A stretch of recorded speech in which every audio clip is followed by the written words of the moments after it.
Thank you. Good afternoon. I'd like to call the meeting to order and acknowledge that we are in Treaty 1 territory, the home and traditional lands of the Anishinaabe, Innu, and Dakota peoples, and in the national homeland of the Red River Métis. Our drinking water comes from Shoal Lake 40 First Nation in Treaty 3 territory. My name is Ian Mann, and I'm joined on the panel today with Mr. Kent Seelan and Ms. Carrie Linkletter. The Assessment Department personnel is Jonathan Spacek, and the administrative personnel is Zachary Mohan. We will be hearing applications for revision of the assessment roll in accordance with the Municipal Assessment Act. The matters for which revision is requested have been described in each application, and we will limit discussion to those matters. The statements that are made at this hearing are sworn testimony, and anyone speaking to the matters must be sworn in. Be advised that comparisons of assessments of properties are not considered evidence of market value by the Board of Revision. The Board of Revision is appointed annually by Council and is independent of it and the City Administration. It makes its decisions on the basis of the evidence provided at this hearing and issues a written order that will be mailed to all parties as soon as possible. Please note that the board's decisions with respect to an application may be appealed to the Manitoba Municipal Board if the matter pertains to assessed value or classification, or to the Court of King's Bench if the matter pertains to the application of exemptions from taxation. Should you wish to appeal, information on how to do so will be included with the board's order. With respect to the hearing process, I will confirm the points of appeal with your property to be addressed with each applicant following the swearing in. We will then have the assessor's testimony followed by questions that the applicant may have, and then the applicant's testimony followed by questions. Each side will have an opportunity to summarize if they wish. Once all of the evidence about an application has been brought forward, the applicant may leave. The process will repeat for each item on the docket today. The session will close after all of the applications have been heard, and the board will deliberate in private and make its decisions. You will receive the board's decision by registered mail as soon as possible. As information, all public hearings are live streamed, recorded, and will be part of the public record. We will be hearing items 3, 5, and 6 on our docket today. Mr. Mohan, will you please affirm the assessor's and the applicant's testimony? Mr. Chair. Mr. Assessor, please state your full name. Jonathan Spacek. Do you affirm that the evidence you're about to give at this hearing is the truth, the whole truth, and nothing but the truth? I do, yes. Thank you. Mr. Applicant, please state your full name. Rod Slaughter. Do you affirm that the evidence you're about to give at this hearing is the truth, the whole truth, and nothing but the truth? Thank you. And Mr. Chairman, I believe there's another gentleman joining today, the owner of one of the properties, Mr. Stetler. I'm not sure if he's on at the moment. Unfortunately, I have not. There's nobody in the waiting room at the moment. Okay. Thanks, Zachary. So I sent him the link again that you had provided.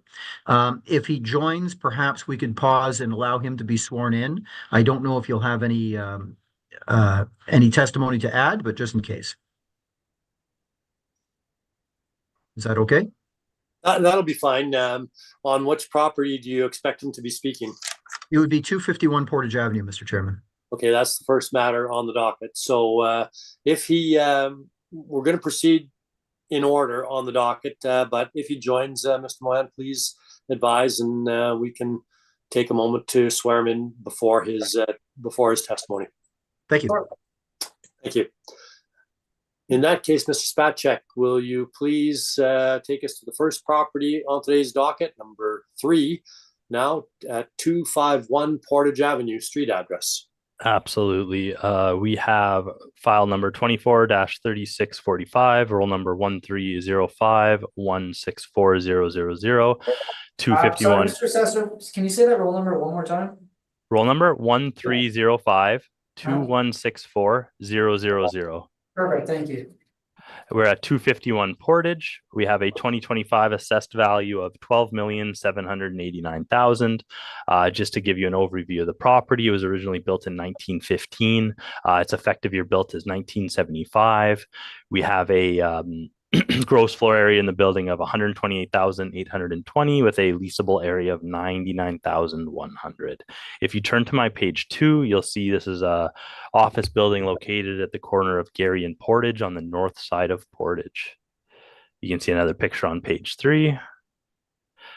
Page 4, I've included, they've always complied with our request for information. We have a few sales over the years. The most recent, the owner purchased this property in 2015 for $10 million. On page 5, I have a range of market comparables for a building of this type. So on page 6 is the income workup if you wanted to compare to it. But for just some comparables downtown in our OFC category, I have 136 Market. We have a larger square footage of 30,000 square feet, 14-year term signed in 2018 on the 8th floor for $11.75. We have 55 Donald, comparable number 2, I'm going to leave out. Comparable 3, we have 1200 Portage, so 2 units and 1200 Portage, built average. Actually, you're built of 1972. We have 2017 and 19 start dates ranging from $10.15 to $14. Again, another unit in 136 Market, unit 401, 2020, 10,000 square feet at approximately $12.50. And then there's some more buildings. So comparable number 7, 305 Broadway is a 10-floor or a 10-story office built 1972. Again, 5,274 square feet at approximately $13.20 a square foot. We have 960 Portage. This is comparable number 8. We're just looking at a 5-year lease for 3,500 square feet. This was signed in 2017 for $16 on the higher end. And then one of my lower comparables is comparable number 11, which is 491 Portage. Or actually, I have 2 units in 491 Portage, unit 600 and 600B. And we have 2017 and 2020 lease sign dates, 10-year and 2-year leases, 8,000, 6,000 square feet for $12 and $10.50. So again, wide range of rents for these OFC types of properties. If we turn to page 6, you will have our modeled workup for this property. So we have a range of units in this building. You will notice the first unit is storage mezz, so 4,037 square feet, $4.68. And also, if you look down, there is another unit, the fourth from the bottom of the premises.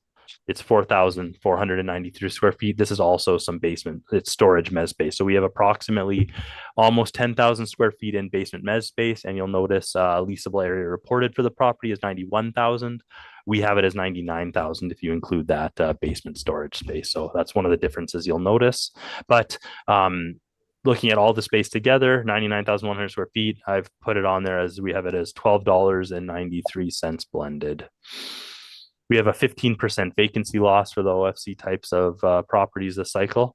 We have expenses of 3%, shortfall of $10, and a model-driven cap rate of 7.1%. And this is where you get that total value of the property at $12,789,000 as shown on the next page. And also there's a summary on page 8. You will notice for capitalization rates on page 9, we have our standard chart you've seen a million times, but there is not some of the bigger companies that look at real estate, such as Colliers, CBRE, they don't do a separate study on the OFCs, at least showing a range. But if you look at, for example, downtown B, to give you an idea of what a downtown OFB property type range is, for our modeled cap rate was 7%. This is, again, the third row from the top of the property type in office. We have 7%. Colliers gives OFB 6.25 to 7%, CBRE 7 to 8%, and Cushman Makefield 7.5 to 8.5% for OFB. Again, often larger buildings with more amenities, but just to show you what we're showing on the chart there, that's probably the closest to what we have. And our model is giving this property a 7.1% cap rate. If you turn down to page 11 going forward, you'll see the income and expense mailer that was sent in from the owner. So you can see how the building's performing. The first page on page 11, you will notice this property is operating at, as of the reference date, approximately 35.35% vacancy. So the vacancy is higher than our modeled. There's approximately 10 tenants in the building. And there's also a leasing commission shown of $99,901. You can see on page 12, they're showing some landlord work and tenant improvements of $1.2 million of approximately during 2022. And then on page 13, they reported some annual free rent, tenant improvement allowance of $739,000. Some base income being shown on page 14, some overall rental expenses information being shown on page 15 and 16. And page 17 forward is the actual leases in place. Some of these are semi-gross, as there you can see on like page 17, they've crossed out one of their units that is a semi-gross rent. So you can see it is tough. You have to flip the page to clockwise to make these ones fit on here. But again, I know the appellant will be going over all the rents in the property, but this is where they're all located. And that's the end of my presentation. If you have any questions, please let me know. Thank you. Thank you. Mr. Slaughter, have you any questions? Yes, thank you very much, Mr. Chairman.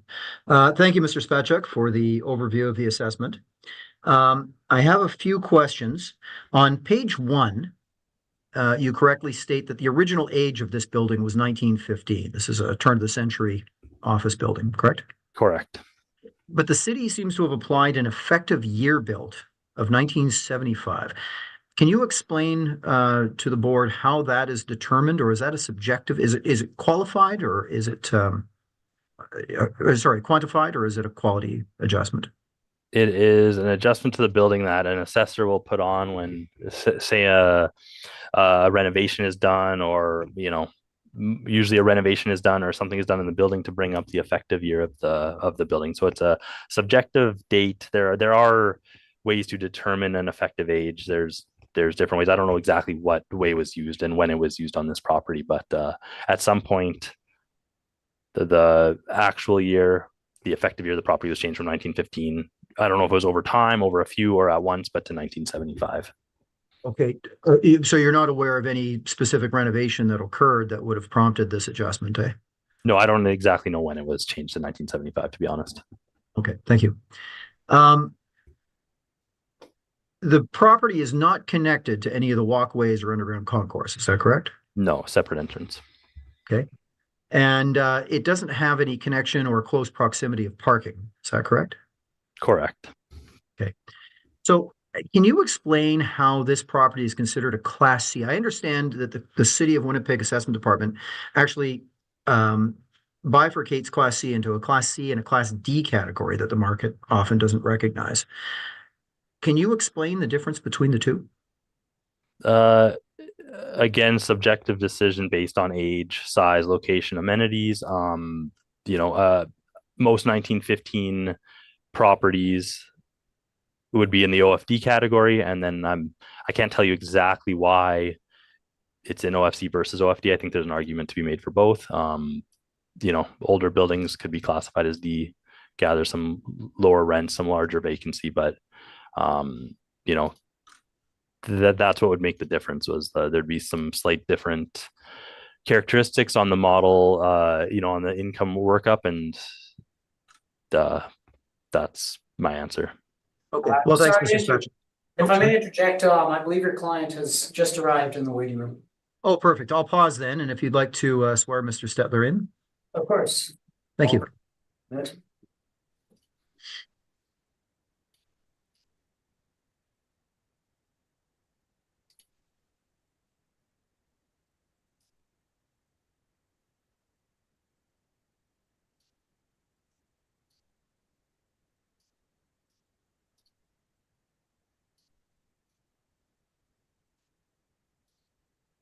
Okay. Afternoon, Mr. Stetler. Good afternoon. Sorry, I was late. I mistook the time difference between Ontario and Manitoba to be 2 hours instead of 1. So I got the nice reminder from Rod just now. Of course. I'll just swear you in if that's all right with you. So can you just please state your full name? My name is Carl Johan Stetler. Thank you. Do you affirm that the evidence you're about to give at this hearing is the truth, the whole truth, and nothing but the truth? Yes, I do. Thank you. Thank you. Mr. Stetler, just to catch you up, we've heard the evidence of the assessor, and Mr. Slaughter is in the process of asking questions to clarify his position and to clarify the position of the city in modeling the rents. When we paused, he was asking about the difference between the categorization of OFD and OFC. Mr. Slaughter, if you can continue, please. Mr. Chairman, and thank you, Mr. Spacek, for your answer. You actually answered my next question, which was typically properties of this age, like the grain exchange or the electric railway chambers or any of the office towers down Lombard, would be, in fact, classified as an OD, and that is correct. Yeah, I think there are older buildings that definitely are downtown, and they are OFDs for sure. Thank you very much. On page 11 of your evidence is the income and expense mailer as completed by the owner. And consistently, the owner states the leasable area that you can see there on page 11 as 91,071 square feet, or with small variances depending on the year. But the city is using an area of 99,100. Can you explain why the leasable area by the city is that much higher? Yeah, I tried to explain it in the presentation, and you'll notice on page 6, 99,100 square feet. That includes 2 units of 4,037 plus 4,493 square feet. So those are what we have storage for the basement, and that is what is the difference in leasable area. And again, sometimes when these buildings are put on, and some of these cases where what we would consider an amenity and storage space in the basement, that's why it would be on there.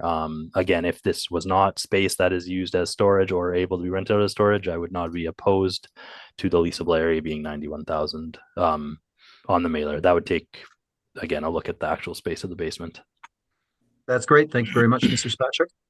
Also on that page 11, and you mentioned this in your presentation, so thank you. You mentioned that the owner had indicated that the vacancy in the property was over 35%. Yes. Excuse me. And so the city has applied a vacancy allowance of only 15%. Can you explain why the applied vacancy allowance would be that much lower than the actual performance? Again, the market vacancy for OFCs as determined by the department and reviewing the vacancy rates as of April 1st, 2022. April 1st, 2023. The market showed closer to 15%. So all of our OFCs this cycle have 15%, and just because a property is higher than that, it doesn't automatically change to a higher vacancy. So that's the main reason for the difference. Is there anything in evidence that we may have missed that corroborates that market vacancy amount? Like for market overall, just in my evidence? You mentioned Class C, yeah. Yeah, I don't have anything to compare to for OFC market vacancy. The applied rents that you have on summarized on page 6, if we take out the storage, so you've explained now, and thank you, how the 2 units are storage. So if we ignore those and we just look at the main and upper floors, the applied market rents seem to range from about $13.50, let's say, a square foot, up to $18.23 net. Is that correct? That is correct. Okay. And then as evidence, you had cited some market rent on page 5. Absolutely. So if we looked at these 11 comparisons, you'd agree that numbers 2, 3, 6, 7, 8, 9, 10, and 11 are what we'd call mid-century office buildings, 1950s, 1960s, typically construction age. They're not turn of the century ones like we find in the Exchange. Is that correct? Yes, built later in the 1900s. Okay. And indices 3, 4, 6, 8, and 9 would all be considered suburban and typically have a component of parking on site. Is that correct? Yes, most often outside of downtown. Okay. Index 2 at 55 Donald Street, that property was on this docket, and we represent that property as well as many in this list. Are you aware that that is Cushman and Wakefield's building, and that is Cushman and Wakefield's rent? Yeah, I asked not to use number 2. Okay, thanks. Oh, sorry, I may have missed that. Okay, so we can discount that one. And number 3 is a unit within a building that is also cited 2 other times at 1200 Portage. This is a suburban mid-century building, and that rent is considerably higher. It is the highest of the rents, which are typically around $10 to $11 a square foot. Is that correct? On my page, yes. Yeah, okay, thank you. And then the last one I have a concern about, number 8 at 960 Portage Avenue. Again, this is a mid-century building that we represent. You are aware that the rents in that building are all fully gross. No, it was reported for us as net, so that would be why I used it. And I understand, and oftentimes that happens with the income and expense mailers, but I do know for a fact that those are gross rents. Yeah, you could ignore comparable number 8. Okay, thanks very much. And so in your determination, or maybe the model's determination of the fair market rents that we talked about for the subject property, the actual rents attained or the asking rents, were they given any weight in that determination? No, not for the property. It's just model generated rents based on the characteristics in the system. So this OFC is getting based on the 1975 and its size of units and its location. Again, it's getting that range of 12, 13 to up to $17 for the really small units. So it sounds like the model is being influenced by the couple things that I asked about at the beginning, the effective age and the classification. Those are kind of changing the trajectory of the market rent that the model is looking at. Is that correct? Yeah, absolutely. Okay, thank you. You are aware that the asking rent for the property at the reference date is only $10.75 a square foot. Yes, I do not agree that the asking rent is lower. Okay, and as we typically see in a tenant's market, you don't often attain an asking rent, and the actual rents which the owner has reported, you'd agree that the most recent rents are between $9 to $10 a square foot. Is that correct? Would agree. Okay, thank you. On your conclusion of value on page 6. So the model has worked through the applied market rents, applied market vacancy, the applied non-recovered expenses, and determines a net operating income as of April 2023 of $908,052, correct? Correct. Okay. And if we then go to the owner's submission of the income and expenses, it's on page 16. I'll allow a moment for the panel to turn here as well. This is in the city's evidence, page 16. This is the conclusion of the 2022 year-end income and expense statement. And we can see at the bottom section that the net operating income, and if we follow that across to the column that is labeled year-to-date actual for 2022, the net operating income is $244,000. My eyes are a little bad. I think 3,862, but it's approximately 25 or 30% of what the city is estimating. Is that correct? You're saying the minus 200,000, just so I'm on the same page here? No, it shouldn't be a minus. Net income, negative 200,000. Am I, what, sorry, bottom of page 16? At page 16, if you go down to the second chart where it says income statement, and the first row would be property taxes, it's kind of finalizing the expenses here. Yeah. And then it Monthly. comes to total operating expenses under the column year to date. Oh, minus then- 13,000. And then year to date is 244,000. Correct. That's Okay. Yeah. Yeah, I would agree that that's what it says. Okay. Thanks very much. And lastly, the capitalization rate, 7.1%. You had mentioned that the only evidence that the city has right now is the broker's marketing reports on page 9. And you did state that even the class, well, they don't have class C, but class, or D for that matter, but class B seems to range from about 7 to 8.5%, excluding Colliers, who has issued a correction to their numbers. But would you agree that if class B seems to be sitting between 7 to 8.5%, that 7.1% for the subject might be a bit aggressive? Would you agree with that?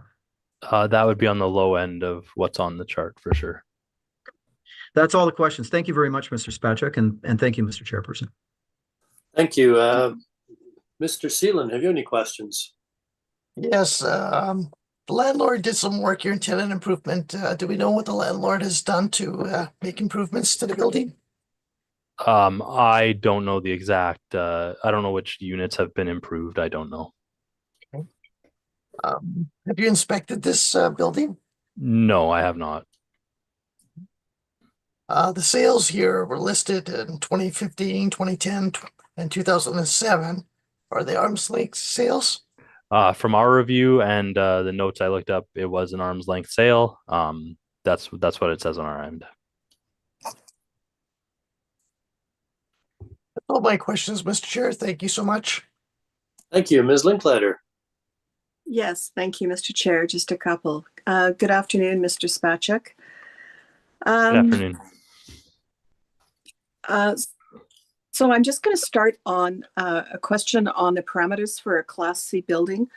Forgive me if you explained this. I was having a bit of a sneezing fit. No problem. What would you like to know? Mr. Slaughter's questions. So what is the city's parameters for a Class C building?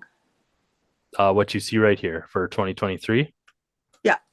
Yeah, from my understanding, vacancy 15%, expenses 3%, and I don't know if the cap rates range. I'd have to check, but around 7.1% for a year of 1975 OFC. And then the shortfall is $10 for OFCs, and the expenses are 3%. Okay, so you're talking about vacancy at 15, correct? That's what. Yeah, Yeah. we have that vacancy from my understanding across OFCs. Okay. Do you know what physically has been done to this building in order to bring it up to a 1975? No, I don't. I don't know what's been changed over the years. Okay. Would you not say that having no parking associated with this building is a liability? Yeah, it's not ideal for sure. Lots of offices downtown have to deal with no parking. It's a part of the downtown, but it's on the if you have a building with parking, that's better. Yep. All right. Thank you. And when you were preparing your brief, you did not consider the information from the applicant that they had a 35% vacancy. You didn't think to consider that? I definitely considered, looked at it, saw it. Again, we were unable to come to an agreement on this one, and this is the information from the model for it. All right. Thank you. Just one last question in regards to classification of this building. Does the city ever change the classification? Was this ever considered a D building and then it was changed to a C building? Has it been a C building for sort of how long, would you know? I don't know offhand. No, I don't know. Originally, I don't even know when these classifications came into place, to be honest. So I don't know what year it would have changed if updates were done that brought up the effective year. Okay. I thank you. That's all my questions. Thank you. I have a couple of questions just for my clarification on the difference between OFC and OFD. And I think you've explained it fairly well, but if this was classified as an OFD, the model would have generated lower rents per square foot. Is that depending on the age, year, location, for sure. But in general, OFDs would have a lower effective year, and they would garner lower rents in general for an older building. So in order to have this building classified as either OFD or something different than OFC, would that necessitate an inspection? Yeah, I think it would necessitate a review of the property and having a better idea of what changes have been made over the years. Okay. Speaking of the square footage now, I was curious as well about the difference, and thank you for the explanation. Is the basement separately leasable? The 9,000 square feet or 80, whatever the approximation is, I didn't get it exactly, but the two areas that you have there, is that separately leasable?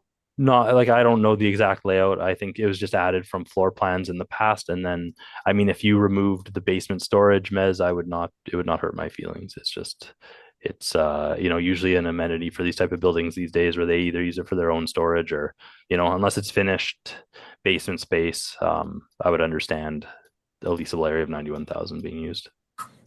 Okay, the rent comparables now on your page 5, the only two in the Exchange area would be comparable number 1 at 136 Market Avenue and comparable 5 at 136 Market Avenue. One of which is 30,000 square feet, and the other one, I'm just looking, 10,026 square feet. Those comparables were chosen because those are OFCs as well, or classification is OFC? Well, just, yeah, like it's a 1905 built building, and then the Exchange with it has some larger floor plans in it, just to give an idea of what larger square footage would rent for in an OFC. It's pretty much the market for these is the Exchange in downtown, and those are, and then they're the main areas where you find these older buildings. And again, just tried to find a range of rental sizes to give an idea of what they would go for. Okay, thank you. And my last question relates to the vacancy. The model has generated the 15% vacancy. There's an indication appears of over 35% vacancy. Was any investigation done to see if this was a chronic vacancy that would allow perhaps some adjustment of the 15% vacancy rate? You know what? Usually when I'm going through these, I look at that. I can't remember off the top of my head if this was like a year long 30% or if it's just a recent one. Sorry.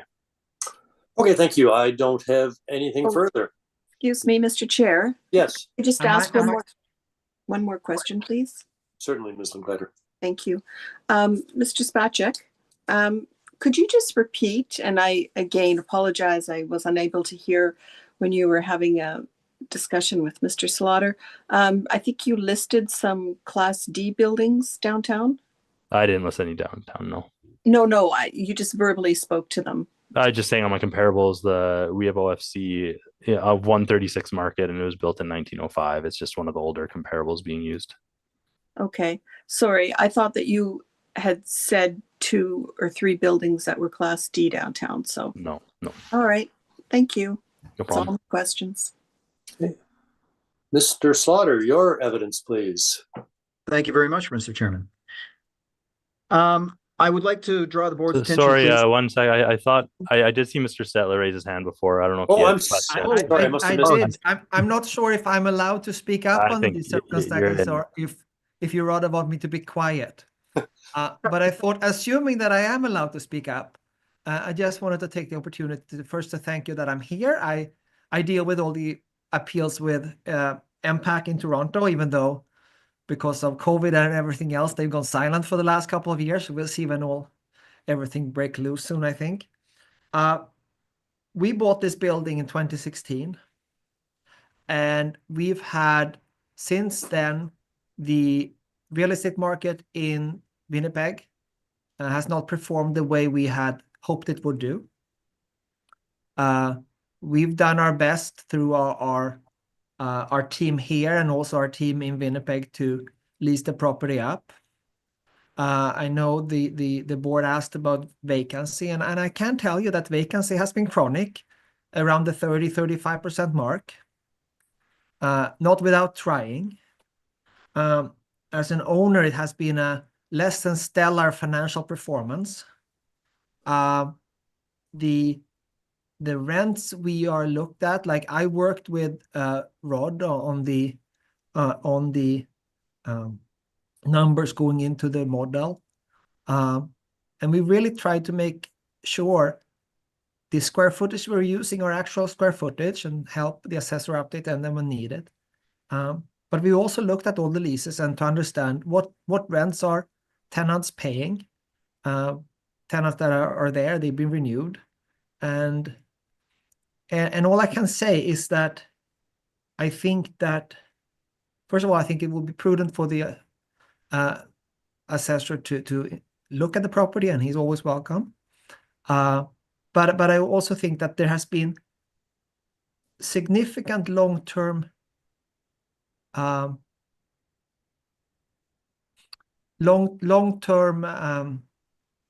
impacts that I think are something that should be considered in a very different way than you would in any given assessment year, whereby you can say that something is a temporary difference, but a temporary difference may be 1, 2, 3 years. It may be external circumstances, but when you get to 7 or 8 or 9 years, it's past that threshold, I think. So that's all I have to say, and I'm here to answer questions or clarifications to the extent I can contribute. Thank you. Thank you, Mr. Stetler. I was going to ask if you had anything to say after we'd heard from Mr. Slaughter, but I think at this point what we'll do is have Mr. Slaughter give his presentation as well. I do appreciate your input, and if a question from either Mr. Spacek, the assessor, or the parties is to be directed to you, I would ask that all the parties indicate that this question or the question is for you as opposed to Mr. Slaughter. And if you want to add anything to a question that Mr. Slaughter is answering, then please let us know. Thank you. Mr. Slaughter, then, your evidence, please. Thank you, Mr. Chairman, and thanks, Mr. Stetler, for that good overview of what I'm going to go through in very fine detail.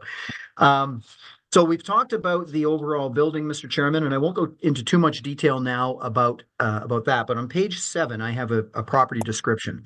I know the property fairly well. I've inspected it a number of times. Just recently is the last time, and as Mr. Stetler had mentioned, he and I spent quite a bit of time actually going through the financials of this property. I had sent Mr. Stetler what my opinion of value was, that I was quite resolute about, which was approximately, I think, 7.5 million. And this is consistent to what I had argued last cycle at about 8 million, with some differences that I'll go through this morning or this afternoon. But Mr. Stetler asked me about my rationale, and then he mentioned I have a few things wrong, and I needed to understand that fully. So he was very patient to walk me through exactly what it was. And I'll describe that in a few minutes, Mr. Chairman. It really comes down to the primary tenant's erosion from their semi-gross rent. I did not fully understand in my original valuation. So what we have that we're trying to value today is a 1915 era office tower located on Portage Avenue, just west of Portage and Main, but in an area that unfortunately does not have connection to the walkways or underground concourse or have close proximity to parking. And these have been factors that, as far as I know or remember with this property, I've understood to be concerns. The leasable area has consistently been reported as just over 90,000 square feet. But Mr. Spacek has explained to us why the city uses a greater area, because it includes the basement storage area. I have some photographs, Mr. Chairman, that start on page 23, and maybe I'll just walk through those as I talk a bit more about the property. The picture I'd like to draw your attention to first is actually the very last. It's on page 29, and that is the storage area of the basement. So one of the concerns that we have when the assessor adds an area as storage is it is far in excess of what actually you can generate income from. So you can see the caged areas that are the storage, and there's really not that much demand for the storage. The owner has only received, I believe it was $10,000 per annum on a gross basis for the storage in that entire basement area. So while I understand the city's rationale of including the area in the basement as part of the leasable area, I think what ends up happening is, by that method, they greatly overstate the income potential of those storage units. If we work backwards from the pictures on 28, we have some of the finished floors. I'll pause for a moment here because there was a question, and Mr. Stetler can expand on this perhaps at the end, but there was a question about the work that's been done in the property. And the assessor had made mention of a combined number which included landlord work and tenant improvements. And then on the second page was specifically the tenant improvements. We purchased the permits from the city of Winnipeg, so I have a chance to investigate those at all times. And there are a number of permits for the property, but the majority of what I'm reviewing here are what's called tenant improvement. So in other words, the tenant in a negotiation will request that certain work be done at the rate that they're willing to pay. And the landlord will be responsible for completing that in order to attain the rent that has been negotiated. In other words, it's basically an erosion from what the owner can receive. But the boards and the courts have been clear to us that we do not deduct tenant improvements from a net rent to come to what's called a net effective rent. However, we should be very aware that when we're looking at the work that has been done to the property, these are improvements that are specific only to that tenant's requirements, and they do not enhance the value of the property any more than the income that they generate themselves. There is some landlord work that is reported in 2018 and 22. The majority of the landlord work, if I understand correctly, was for what was mandated by the city for repairs to the foundation. Again, this is not something that enhances value. This is a necessary capital correction. In addition, there has been some work to the HVAC, but in my experience, there is nothing that has been done to this property that is not in keeping with a property of its age. And certainly when I investigate other similar properties like the Grain Exchange or the Electric Railway Chambers building, which are otherwise very similar, They've had just as much, if not more, work put in, and they're still considered a Class D property. So there is, to answer the question, what was it that caused the city, what improvement caused the city to change the effective age up to 1975? I don't see the answer. We have on page 11 then the recently occupied 11th floor that had a fair amount of tenant improvement work done by the landlord in order to attain the rent that I'll discuss shortly. And on page 27, working backwards, we see a few of the vacant floors. 26 shows the elevators and the lobby. 25, this is from my recent inspection just a couple weeks ago, actually, is the vacant 8th floor and a main floor bike storage area. It's a small unit that's part of our leasable area, but it doesn't generate any income. It's used as an amenity for the tenants. Page 24, we have vacant space on the main and second. The Chamber of Commerce had occupied these spaces just up until, I think, just prior to the reference date, and they had announced that they would be vacating. They did vacate, and it's still vacant from my inspection. And on page 23 is that vacant main floor and then the exterior of the property. The building is, I should also note, a designated heritage site. It's Heritage 2 designation. I trust that gives a fairly good overview of the property itself. I will now ask the board to turn to page 11, where we look at the income approach, which is the agreed upon approach that should be used for this type of property. Now, Mr. Chairman, on page 12 and 13, I have a number of quotes that help us understand, help us navigate how to value a property for assessment purposes by the legislation in what is called the fee simple. And this is something that is not in the Act, but it is specified in various board orders and court decisions, that we are not to look at the least fee, which would be to say the property's NOI is $224,000. What's the appropriate capitalization rate? We are to look at it in the fee simple, which is to say that we look at it from a market perspective. But one of the things the boards are very clear about, Mr. Chairman, is that when they say to look at from a market perspective, that does not in any way mean ignore the site-specific reality. We are to look at the two in tandem. I quote from the Real Estate Investment Analysis textbook through the UBC at the top of page 12, that the market rent, which we should consider for a fee simple analysis, income approach, is the rent that a property would most probably command in the open market given reasonable exposure. It is indicated by the rents paid as per the recently signed arm's length leases. So what this textbook is directing us is to the actual leases in place, but be cautious. They should be recent and they should be arm's length. Market rent is also defined by the Appraisal of Real Estate 3rd edition as the most probable rent that a property should bring in a competitive and open market, reflecting all conditions and restrictions of the typical lease agreement, including the rental adjustment and revaluation, permitted uses, use restrictions, expense obligations, term, concessions, renewal and purchase options, and tenant improvements. Now, this is very important. So they are saying, well, we look at the actual, we look at what's happening in the market, but be cautious, because if you look to the market, and you see rents in what you deem to be a comparable property, and I'd suggest that with respect, the city's comparisons, for the reasons I laid out, are not necessarily comparable. But if you did have a subset of very comparable property rents, you have to consider that some of those rents may be inflated or lower than market due to tenant improvements or lack of tenant improvements, basically the landlord not contributing, but rather the tenant contributing. So these are very important factors, because you can't command a similar rent to a property that had a great investment by the landlord. So it goes on to talk about these factors that we need to consider when looking at the market rent. But I think the most important decision of all is a municipal board decision for the Richardson building. And this is dated back to 1994.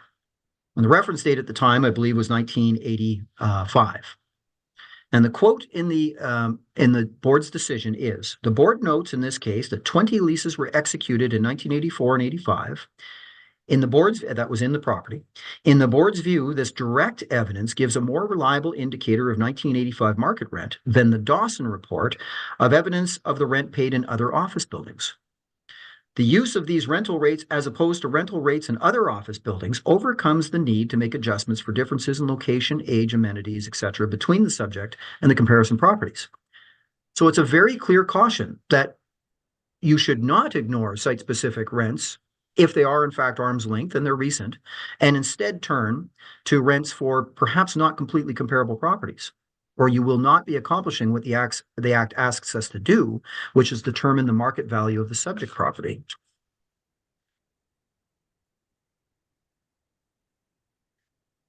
There are other quotes, Mr. Chairman, I won't go into too much detail about because I don't know if they're necessarily germane to today's discussion, but there's cautions in textbooks and board decisions about renewals and step-ups. We need to consider that the marketplace at the time of a transaction may be different than the marketplace as of the reference date, and typically step-ups and oftentimes renewals are prescribed in the original lease and are based on an estimate between the parties of where the future may be, and that may be higher or lower than actual reality.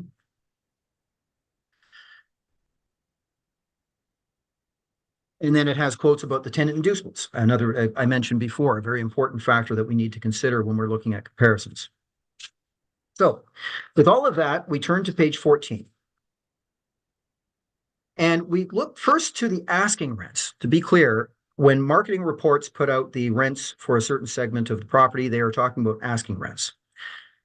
And the asking rents for Class C, not even Class D, but for Class C, range between about $12.75 and $14 a square foot. That's asking. What we have in the office market at April 2023, the reference date, is what I describe as a tenant's market. And that is that the demand is being outpaced by supply, and that puts more bargaining power in the hands of the tenant. And in these type of markets, it is seldom that an asking rent is attained unless there is considerable tenant inducement work. And actually, in reality, there might be a significant tenant inducement work, and you're still only going to attain perhaps 10 or 20% of less than what the asking rent is. The Collier's Winnipeg Office Market Report in Q1 21, the last reference date, stated in general terms, rental rates remain relatively flat, but lease inducement have increased, compressing net effective rents in Winnipeg CBD. And then we flash forward to the end of 22, and they say the same thing, basically. We continue to see landlords provide significant incentives to attract qualified tenants to lease downtown spaces. It's costing more and more money, Mr. Chairman, for landlords to attain the rents that we'll see from the subject property and similar properties. So on page 15, Altus has looked at a sampling of the downtown C and D office market. And these are the classifications that are applied by the city of Winnipeg. Again, typically in the market, we don't use the term D. C is just bifurcated into superior or inferior. So the indices I'd like to draw your attention to, and for your reference, we have pictures of each of these comparisons in the appendix. And so you can see the comparability of each property. And they start on page 31.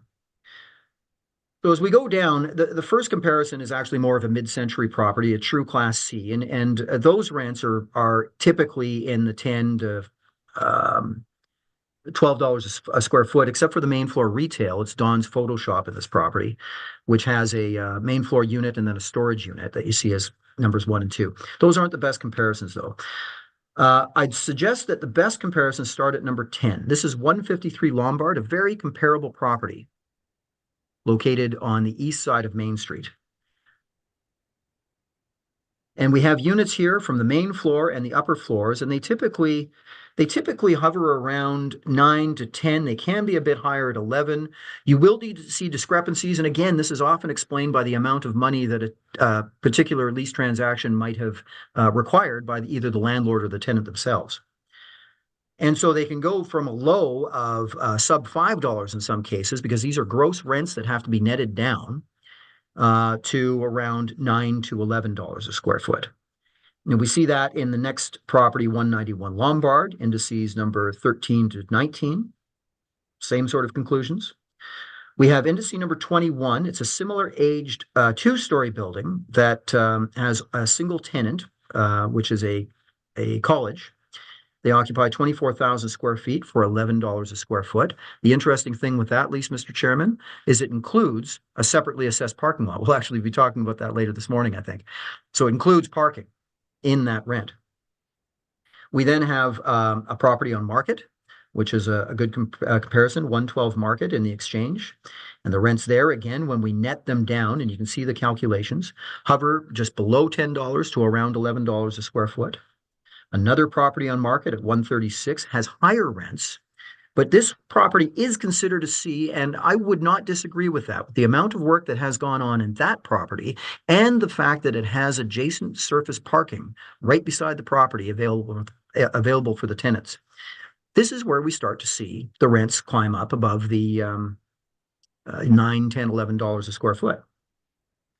And lastly, I'd suggest number 33 and 34. This is in the Curry building, which is 221 Portage Avenue. It's right beside the subject property. And its rents are between, well, it's only about $660 and $665 when you net down the, those are actually net. Those are net rents. So much lower than what we're seeing applied to the subject property. Now, as guided by the board decisions, we should now look at what's actually happening at the subject property. I had mentioned in the questioning, and we have this in the appendix as well, the listing, that the asking rent for the property is $10.75 a square foot. And typically that will include some contribution by the landlord as well for a tenant inducement. But again, in a tenant's market, you don't often or very seldom will attain the asking rent. There's going to be a delta of 10 to 20%. And we see exactly that when we review the most recent leases in the property. In November of 2021, Unit 210 was leased for $9.50 a square foot on a net basis. I'm sorry, it actually leased for something lower than that, Mr. Chairman. It stepped up at March 2023 to $9.50. Unit 300 has a lease commencing in March 19 that stepped up in March 23 to $10 a square foot. And lastly, IMKT Direct Solutions, which is one of the tenants that I saw on the permits that had a significant landlord investment for tenant improvements, commands $9 a square foot. As of November 22, it's probably the closest that we'll see to the reference date. I think it is quite clear that the market rent for this property, if we look to the most recent rents and the most comparable properties, is somewhere between $9 to $10 a square foot. Here is where I had gone wrong in my original analysis. That when I then looked to two leases that are on a semi-gross basis by the province, I had done my analysis on what the erosion would be from the semi-gross rents and come to a net rent that was higher than these conclusions. But I wasn't going to change that. I was going to use those higher rents. And Mr. Stetler was very patient to walk me through with the leases and, most importantly, the recovery documents that are sent to the tenants of how the erosion is actually calculated. And I'll simplify this just by stating this, Mr. Chairman. There's two things that I need to consider, and I didn't consider the second. Number one, the semi-gross rents have a base year. The larger provincial tenant that occupies space on 6, 9, and 10 has a semi-gross rent and a base year of 2012. And what that means is that the rent is effectively gross up until the 2012 expenses. Anything above that, the escalations on the expenses, the tenant will pay a recovery on. But otherwise, it's a gross rent. But here's the part that I missed, that it's not all of the recoverable expenses that the tenant will pay on. And this is common for provincial tenants. In their lease, they specify what they will pay recoveries on. And those items exclude anything to do with repair and maintenance for the property, which for a property of this age is a sizable portion of the recoverable expenses. Nearly half of the recoverable expenses are in relation to repair and maintenance items. So when we look at what they will recover on and then only apply the escalation, you will see this calculation, Mr. Chairman. If I could ask the board to turn to page.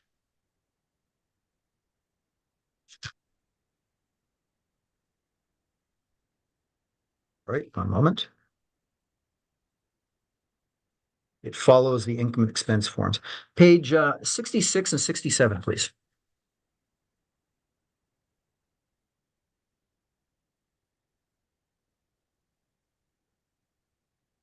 Okay, I'll start with page 66. This is the letter that will go to the tenants, just like we receive here at the Richardson Building, that says, here is the amount of the expenses that you owe us for the year 2022. And the first example I give is one of the net leases. So we can see what the base is. And you can see down the furthest column on the right-hand side, I've calculated what the per square foot amount of those recoverable expenses are. This is everything: taxes, utilities, insurance, and repair and maintenance items. $12.75 a square foot. So if the tenant was if the lease was gross, we would have to erode $12.75. This is not tenant inducements, to be clear. This is just operating expenses. So that would be typical. On the next page is that provincial tenant that I was having difficulty with. And you can see on the side, it goes through the calculations of what they're allowed to recover on. And the actual recoveries, by the time you work through what they will pay on and only on the escalation from 2012, is only approximately $1.61. So from their total rent that they achieve on a gross basis, the landlord loses $12.75 a square foot, but then gains back $1.61. So the actual erosion is $11.74. I apologize if my math didn't quite add up there correctly. My eyes aren't strong enough to read the exact numbers here, but the calculation is correct. It's $11.74 that is eroded from that rent. I didn't have that correct originally. And so when we do the proper calculations, Mr. Chairman, what that brings the net rent down to is, now if I could ask you please to turn back to our conclusions on page 17.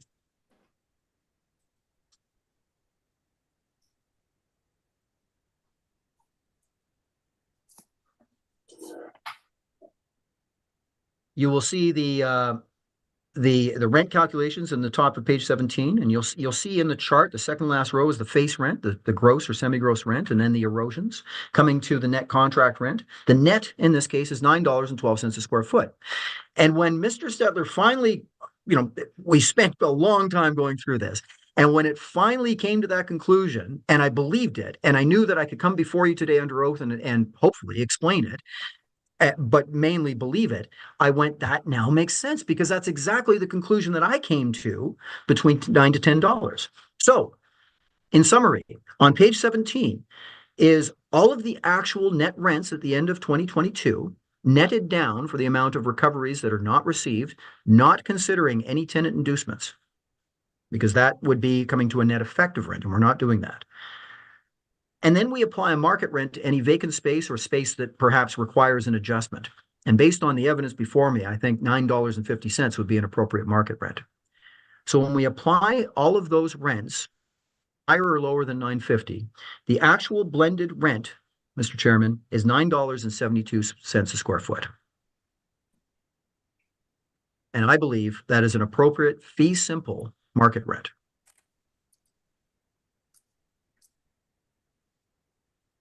So that's part one of the fee simple income analysis. Part two is, from that potential net market rent, what is the erosion from vacancy and non-recovered expenses that we can't recover from the tenants? For the vacancy, we have heard evidence that the actual vacancy at the end of 2022 was 35%. If you could turn to page 19 first, I'll start with the site-specific vacancy. It has been chronic. If we look at the 5 years, now Mr. Stetler had mentioned actually it's more like 8 or 9, but I'm only focusing on 5 years. We can see that the vacancy in 2018 was 29%, 2019 was almost 40, 2020 was almost 40, 21 it's 39. According to the numbers that I have, the vacancy at the end of 2022 was a little lower than reported at 27%, but the Chamber of Commerce moved out early 23 before the reference date. So any potential investor would know that, and in fact goes to 37% when they vacate. This is what we consider to be now a chronic vacancy.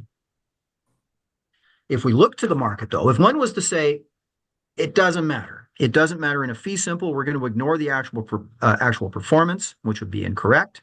But if they were, and we were to look at market vacancy, let's look at the market vacancy for Class C. Never mind Class D, which isn't reported, but this is Class C, including superior properties.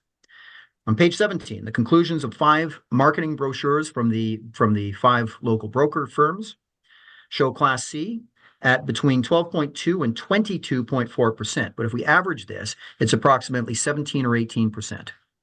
17 or 18% for Class C. This is in keeping with what I mentioned earlier, that we are now in a tenant's market. We have been since about 2018. And one of the other characteristics of a tenant's market is a flight to quality. As rents become cheaper, tenants move up. And what that does is a lot of damage to the Class C and D market. And we see it. In fact, we represent enough properties in this category that I would suggest that even these numbers seem optimistic, because most of the Class D buildings that we're looking at down Lombard, for example, have higher vacancies than this. So if we're to look at site-specific, we're looking at likely a 35% average over 5 years. If we look at market, we're looking at higher than 15%. The board decisions have been clear that we can't ignore site-specific vacancy when it's sustained. I think the best decision on this, Mr. Chairman, is a recent decision for 75 Scurfield on page 18, and the board says, the board will follow the precedent set by the board that the board cannot ignore actual vacancy rates in making evaluation of income. In this case, the 3-year stabilized vacancy was 37.8%. The assessor stated, to ignore that, let's look to market. In this case, the market for this type of property was quite low at that time. But the board said, no, we can't ignore this. And they applied 25% vacancy. What I ask today is that the board apply 20%.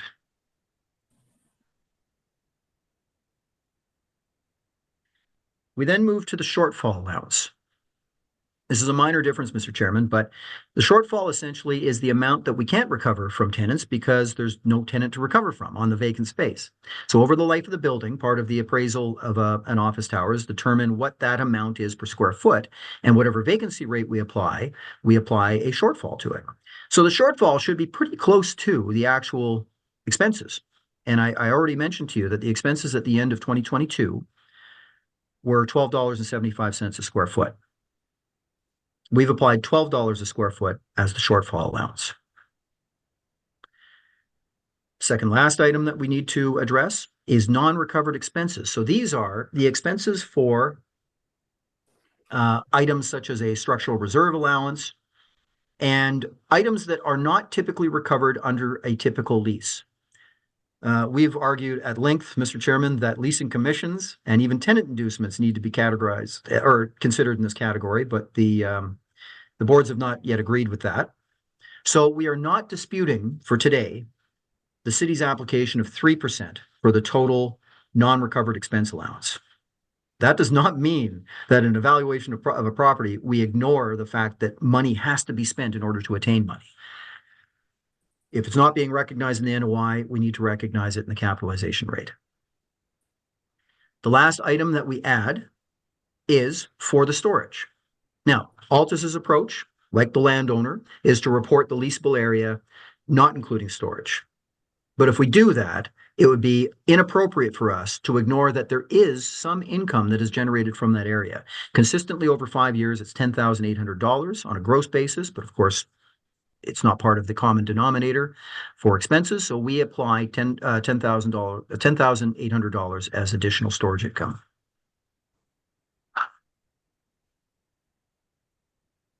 So on page 21, Mr. Chairman, is how our fee simple analysis calculates a net operating income.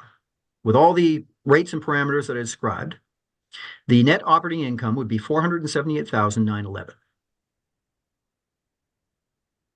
But if we look to the actual performance, I've already mentioned this, the actual NOI at the end of 2022 is only $244,542. And on page 20, you can see the NOI for all of the 5 years leading up to the reference date. It's never even been 50%, or sorry, it's never been as high as what we are stating as the fee simple. In other words, as aggressive as it may appear in our valuation, we're being very appropriate and fair. We're on the high side of what this property actually is attaining. So once we establish the net operating income, the last step is to examine the capitalization rate. And I would like to walk through, Mr. Chairman, our capitalization rate study, if you don't mind. I know everybody on this panel has heard us, so I'll go through it quickly. But I do think it really allows us to get more information about what's happening in the market. And if I may, I'd like to now turn to that document. I think we can turn to it, but perhaps if you can maybe hit the highlights. I know that there's no disagreement with respect to this property on the capitalization rate as between you yourself and the city, but I think you are also accurate that we've all seen the study before. Okay, thank you. So I'll just go through some high points, Mr. Chairman. The Altus Group capitalization rate study for office. The number one difference in our conclusions on capitalization rates now versus last cycle is documented very clearly in the study, and it is because of the increase in first the overnight rate by the Bank of Canada, which then influenced mortgage rates, which then influenced the capitalization rates that investors were requiring, and started to make quite an effect by even April 23. Basically, the Bank of Canada raised their rate by about 400 basis points in mid-22. Of course, this was a reaction to inflation at the time.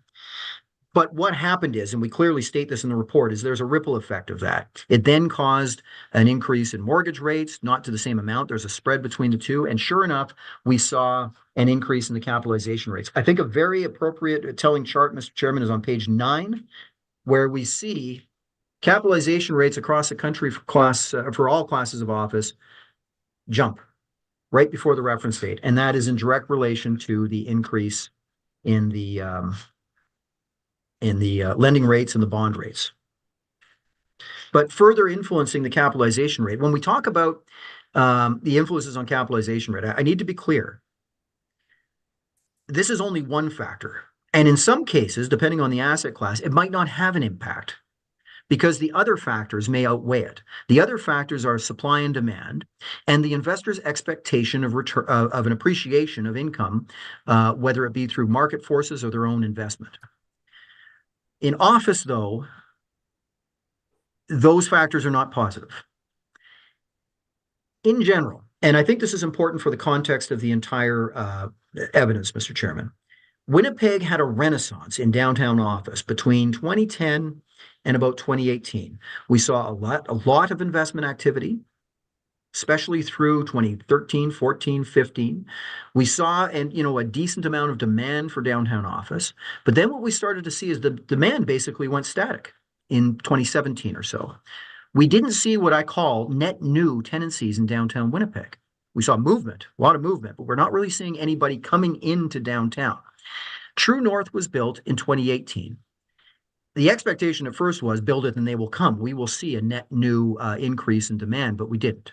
We didn't. What we saw actually is tenants from other properties relocate over to True North, which opened up an opening in Class A, which was filled by the Class B and a flight to quality, which opened up Class B, Class C as well, had an opening. So we had a ripple effect that really hit the existing office. So the number one thing that happened in downtown Winnipeg was a supply-demand imbalance that started to cause what I call the tenants market. Number two, of course, we had the pandemic. Through the pandemic, most said, office isn't affected. The leases stay the same. Well, of course, because the leases are in place and they're riding through. Watch what happens at the end. More and more, the tenants were downsizing their requirements of space as more and more people started working from home. That hasn't changed. We are seeing a bit of a return now post-reference, but generally we have seen a great decrease in the amount of demand for the space because of the hybrid work. So it's not really the pandemic that did this, it's the change in office behavior that did this. So again, supply-demand imbalance in 2018 further enhanced by decreased demand because of hybrid work. Then we have the effect of the increase in mortgage rates. So we feel that capitalization rates have increased a fair amount from last cycle. And on page 11, we see that from even the brokers. They're saying, yes, cap rates have gone up between 50 to 100 basis points from just last cycle. And again, the Class B market, we're seeing a range of about 7% to 8.5%. Colliers has a lower amount, but they've issued a correction letter, which I have in our evidence. So then what we do, Mr. Chairman, is we look to see what sales we can look at that we have income for, that we can derive a capitalization rate. I want to be very clear about this. I'm going as fast as I can, Mr. Chairman, but I want to be very clear about another point. When we derive a capitalization rate, we take great care in making sure that the calculations we apply in the derivation of the capitalization rate from that sale are the same calculations that we would apply in our subject property valuation. And we have looked at, I'd say, 3 main downtown office towers that we're able to, by the reference date, recent sales that we're able to look at. We don't want to look pre-2018 because that was a very different market. This includes the subject property itself. I'll pause for a moment, Mr. Chairman. I'd like to expand upon the evidence brought forward about the 2015 sale. That sale was recorded at $10 million. It was part of a portfolio, first of all. So the sworn value wasn't by any sort of appraisal. It was an estimation as a percentage of a portfolio sale, including properties outside of Winnipeg. Number 2, the transaction included approximately $500,000 of the vendor's loan in escrow. So the owner was very clear in the completion of their sales verification form. It's not $10 million. We received $500,000 as part of this deal. It's actually a $9.5 million transaction. So one would say, okay, well, if it was $9.5 million in 2015, well, we should look at that in consideration to the current market. But what I'm telling you is that at 2015, there was a lot of different expectations about what was going to happen. First of all, the subject property's vacancy was not where it is in the last 8 years. It was approximately 18% or 19%. And the expectation was that's going to improve. Unfortunately, it went the other way. So this is one of the dangers of looking to sales in too early when the market has drastically changed. In the past, I wouldn't have had a problem looking at a sale 10 years older because Winnipeg typically is relatively steady. But we've seen a lot of disruption in the downtown office market. It's not appropriate to look at sales pre-2018. So we've only looked at ones since that time. One is right before the reference date. This is a far superior Class B 1970s vintage property with underground parking, connection to the walkways, strong government covenants, high occupancy. The capitalization rate on this property was 7.5%. A neighboring property that's more of a B minus C plus, again, 1970s vintage, that property sold with an 8.7% cap rate. Part of that property was repositioned for multi-res use. And this is something that we're also seeing as an indication of the weakness in the downtown office market. If a property can be acquired for $60 a square foot or less, it could be an attractive conversion if the physical nature of the property allows. And the third is on Main Street. Again, a 1970s vintage office tower, far superior to the subject property. And it sold in 2019 with an 8.18% capitalization rate. So in conclusion, Mr. Chairman, 7.1% is not the appropriate capitalization rate, not at all. We should be probably looking at about 7.75%. But the reason, and Mr. Stetler and I discussed this, the reason that we are not going to seek an increase in the capitalization rate is because I'm asking the board to please recognize the vacancy experiences in this property. And we feel that if the board properly recognizes that in the net operating income, then the 7.1% capitalization rate would be okay. I hope that makes sense. You can look at these issues on either side. You can look at them in the vacancy allowance or the NOI, or you can look in the capitalization rate, reflect them. We're choosing the former. So that ends the discussion on capitalization rate. I ask the board to please turn back to page 21 of the direct evidence.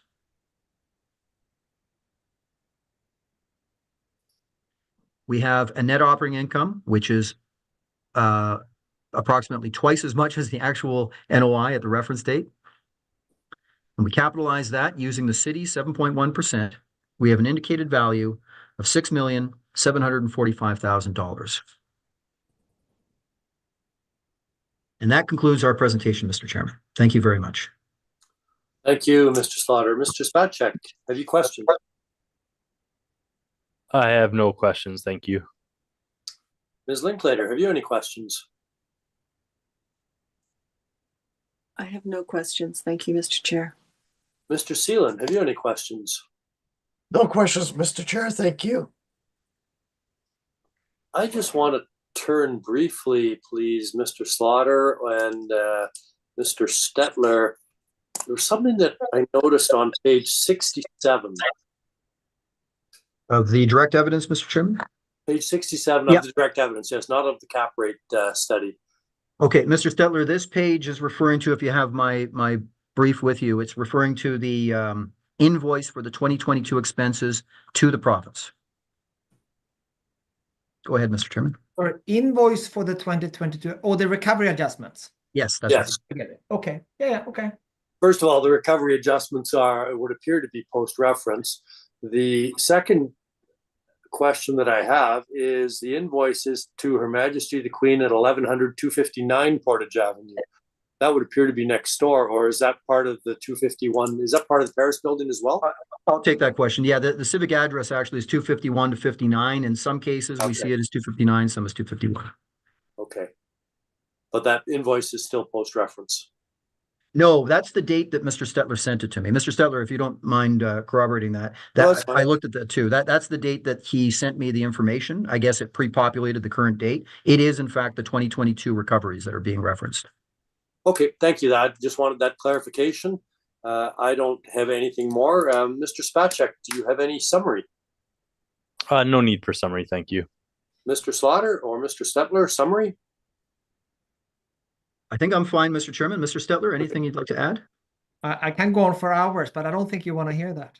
I would prefer not at this point, but I don't want to cut you off on shorter. If you've got something that you would like to summarize or that hasn't been covered ably so far by either yourself or Mr. Slaughter, I'd be happy to hear it, or we'd be happy to hear it rather. I think it's been summarized plentiful that unfortunately we own a property that has more issues than we would like to have, and we don't feel that the current assessment truly reflect those issues that are property specific, but also the general market. And I think that Mr. Slaughter has sort of outlined that in more detail than I thought he would actually. So. Okay. Thank you very much. Then, having heard the evidence, we will conclude that matter, and we can move on to item 5 on the list, that being the street address of 55 Donald. But before we do, does anyone need a 5-minute break for refresh their coffee or get a glass of water? I can say that 55 Donald's been removed. There's been an email, the 15 one's done on it. So that's withdrawn. There's just one more left, which I have a recommendation for. Okay, I wasn't aware that had been settled, but if there's a 15-1 that has taken it out of the docket, then that's fine. And then I'm guessing by letting us know that you have a recommendation for item number 6, that you're suggesting that a 5-minute break is not necessary at this point. Well, I will say I had to send Rod an email just about that recommendation. So as long as he looks at that, so maybe 5 minutes is for him to look at it. I just sent him an error fix. I sent him originally yesterday an email, or was it on Friday? I forget, but there was just a small error in the value. I just want to make sure Rod knows before I present. Then why don't we go through that? Why don't you take 5 minutes, review that 15-1 error corrected, and that may obviate the necessity of going through the 55 Donald presentation. Yeah, okay. Sorry, 55 Donald done. 280 Main, I've sent you a fix on 280 Main. So 55 Donald is done. I believe, yeah, 51's in. The board has sent an email that it's been withdrawn. So. Oh, okay. I didn't have that. Then let's take 5 minutes for you to review 280. And I assume that concludes the matter relating to Portage. Oh, it does. Thank you very much, Mr. Stetler, for your presentation and for your time this afternoon. So thank you, ladies and gentlemen, and have a lovely day. And I hope you stay warm and survive winter the way we try to do in Toronto, because it's cold. Thank you. Bye. Bye. Bye. Then, Mr. Mohan, can we take 5 minutes, please? Of course. Thank you. I'd like to call this meeting back to order then. And if we can turn to the last matter on the docket, that's 280 Main Street as the street address. Mr. Spacek, you had indicated that there was going to be a recommendation, but I'd ask that you please, for the record, introduce the property with the roll number and give us an overview and your recommendation, please. Absolutely. We are looking at file number 24-1995. This is a roll number 1209299000. This is 280 Main Street. We are at the corner of Main at Graham. We have a Mr. Assessor again, what the roll number that's 4 zeros at the end, correct? 1, 2, 3, 4. Yeah. Perfect, okay, thank you. Thanks. Thank you. We have a 1912 built we have a 1912 built OFC with effective year of 1975. We have a total 2025 assessed value of $3,164,000, and it is classification 40 school tax exempt. If you look at page 2, you can see a picture of the property. It currently has one tenant. It is it is currently being used as a college. We have I have a recommendation in place. So if you turn to page 5, you'll see the original workup for this property. What I'm changing in my recommendation is I'm asking to use 24,300 square feet total at an $11 rent. This is the actual net lease in place for this cycle as of this reference date. And that is 24,000 main floor, second floor, and then 300 square feet of basement from my understanding. And then I'm using all the rest of the parameters. They're the same. So 13% vacancy, 3% expenses, $10 shortfall, 7.05% capitalization rate. And that works out to a total value of $2,752,000.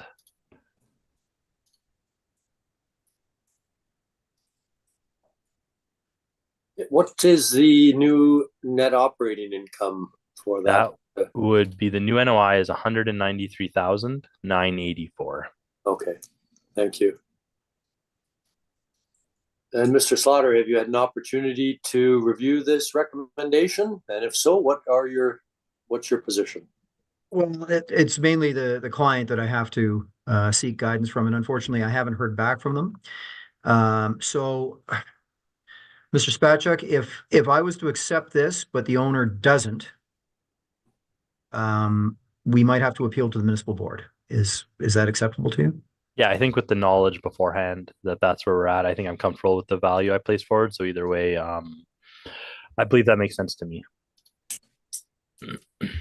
Okay, then, Mr. Chairman, I'll accept the recommendation, but again, it comes with the caveat that I haven't received direction, so we may have to pursue this further.